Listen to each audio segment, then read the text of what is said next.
Eager to learn how to edit your video mockup template to achieve a stunning result like this? Stick with me, and I'll guide you through the process of turning your mockup template into an impressive video mockup. Let's get started by opening the mockup template. If this is your first time opening it after downloading, you'll likely see a pop-up asking you to relink some files. Don't worry, it's easy. Just click on Relink, navigate to the folder where you downloaded the template, and find the folder labeled Links. Inside, you'll see the video file. Select it and hit Open, and everything will link up perfectly. Next, let's preview the video to check out how the layout looks. Go to the top menu, click on Window, and then select Timeline. This will open up the timeline at the bottom, allowing you to review the video and see how the scenes are laid out. Now, let's move on to uploading your artwork into the video mockup.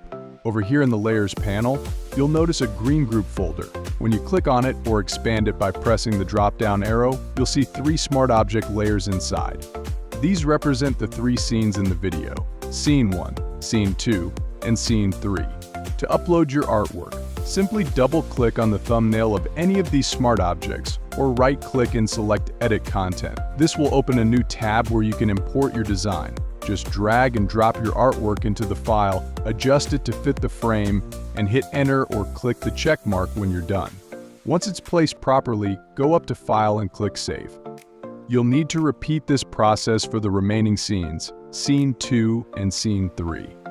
Once you've added your artwork to all the scenes, you can preview the video again to ensure everything looks just the way you want. Finally, it's time to render the video. Head back up to File, then click on Export and choose Render Video. You can rename the file and choose a folder to save it in if you'd like. All the other settings can be left as they are. Once you're ready, click Render and wait for the process to complete. And just like that, you've mastered creating one video mockup with your artwork. But there's one important thing I left out earlier. What I showed you works perfectly if you're only making one video. But what happens when you need to make several at once? In the next video, I'll show you how to use the Bulk Mockup plugin to batch create videos in no time. This tool will completely streamline your workflow, so be sure to check it out.